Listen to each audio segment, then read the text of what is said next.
guys, Marvel Fan 45 here, and today I'll be ranking all 10 Quentin Tarantino films. Now, sorry, I'm a bit sick right now. So, the reason I'm counting it as 10 is I'm counting both Kill Bills as two films. Sorry, I'm so used to saying one film. As two films because I do believe there is a separation between the two. Now, normally I would count them as one film, but honestly, if I'm ranking all his works, I'd rather have them separately. So yeah, let's just get into it. After all that tangent, basically. So let's start off with number 10, Once Upon a Time in Hollywood. So this has been his most divisive work thus far, and I'll be completely honest, I just find it boring. I hated what they did to Bruce Lee. Hated what they did with Sharon Tate too. They literally just shoved her character off to the side till the end. And then there's just something about it that just peeves me off, if that makes sense. Like, there isn't anything to it. Like, the only good thing I can think of is the performances. The performances carry the movie. They literally are the movie. I didn't like the cuts. I didn't like the way they portrayed the Manson family was a bit odd. I'll say that. Like, they portrayed it like a cult, but they didn't portray it how I think they should have, if that makes sense. I don't know how I feel about it. And for once, I actually didn't like the violence. I just found it, like, nihilistic and there for no reason except for to be violent. Like, in all these other films, they're there for a reason. But here it just feels nihilistic and like it's there just to be there. Like, the scene at the ranch or the ending scene are the best examples. Like, just not good. Number 9, Pulp Fiction. It's fine. It's just okay. I would give it 2.5 stars out of 5. It's not my thing. It used to be my thing. It's pretty good. That's all I really have to say about it. Reservoir Dogs, same thing. It's pretty good. Got a good soundtrack. Not a lot to say. Some good performances. A great scene with a shaver, I'll say that. But yeah, not a lot to say about either of those two movies. Number 7, Django Unchained. This is another one where it's just like, it's pretty good. Don't have a lot to say about it. It's got some good scenes, got some good camera work. That's all I really have to say about it. Number 6, Inglourious Basterds. I love this movie. This is a 5 out of 5. From this point on, they're all 5 out of 5s. But, yeah, Inglourious Basterds. It's a masterpiece. I don't think this needs to be expanded on. Literally every single person has talked about this movie. I mean, that final scene in the theater is like peak cinema. But yeah, Inglourious Basterds. Don't feel like I need to expand on it. And Brad Pitt's Italian is amazing. And Eli Roth unexpectedly shows up, which I may have to rank his movies some days because I love him and Rob Zombie. But yeah, Inglourious Basterds. Number 5, Kill Bill. I love it. It's fun. It's got some good callbacks to old kung fu movies. It even has Gordon Liu from the 36th Chamber of Shaolin and much more. But yeah, it's just a good old homage movie. I wish I could have seen the whole bloody affair where they actually show the final fight scene uncensored, because the final fight scene is the best part of the movie by far. I mean, the bit where she cuts down the kid's sword is just hilarious.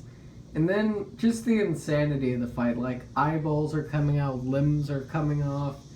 It's just fun. Number 4, Kill Bill Volume 2. I actually like this one a hair more, even though they're both basically the same movie. I just like how this focused on character more. Like, you got to see more of like what they're doing and like the villains and who they are, instead of just a short anime and then go kill them.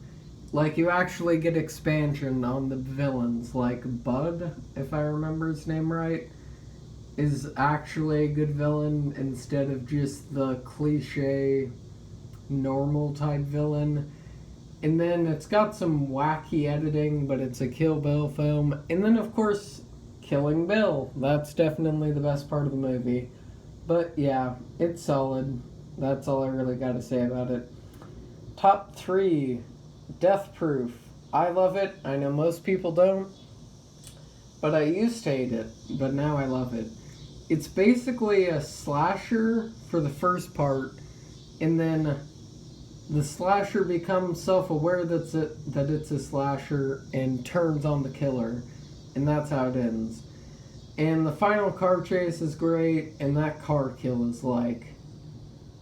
That's also the best part of the movie. But it's just an odd movie. I love it. I can't resist the charms of it. But yeah. Top 2. These are not interchangeable. These are a very wide gap between them. One comes so close to being number 1, but it's just not up to that level. So number 2, Jackie Brown. I used to hate this movie. I don't get why. So the best review I saw for this movie basically says, if a 70s crime movie grew up, and that's what it is. Like, that perfectly says it all. The camera work is amazing. Soundtrack is my favorite out of any Tarantino movie. And it's got some good homages to classic blaxploitation films, like Pam Grier is the star in it, which is already a callback to Coffee, if you've seen that movie, and like, what are the other ones? It's so hard to remember the names. But yeah, Jackie Brown, I love every minute of this movie. I could watch it on repeat for the rest of my life. Every single line of dialogue is gold. I love how the camera is stiller and more static. I just love Jackie Brown. And number 1, by a long shot. Like, to give you an idea of how much I like this film, not a single other film on this list, in my opinion, even comes close to the level of this movie, The Hateful Eight. So, it helps that I love Westerns, it helps that I love Kurt Russell, and it helps that I love Tarantino's camera work. And this film just fires on all cylinders. Tarantino's camera work is at its best here, in my opinion. The direction is stunning. The score by Ennio Morricone, may he rest in peace, is one of my favorite scores ever. And the slow shots moving up the mountain are all amazing. And there are so many good little dialogue exchanges. Like, that final line is one of my favorite final lines in anything. Like, what a way to end off a movie.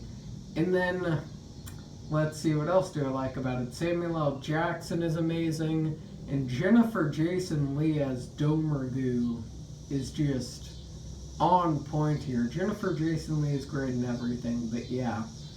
And the violence actually feels like it's there for a reason. Cough, Once Upon a Time in Hollywood. But yeah, this film just hits all cylinders for me. Like, if you don't know me, I love Westerns. I need to see more, but I love them. And this film just hits it for me. So who knows, maybe when I rewatch Jackie Brown, which I will be doing a review for Jackie Brown when I rewatch it, because again, I love it.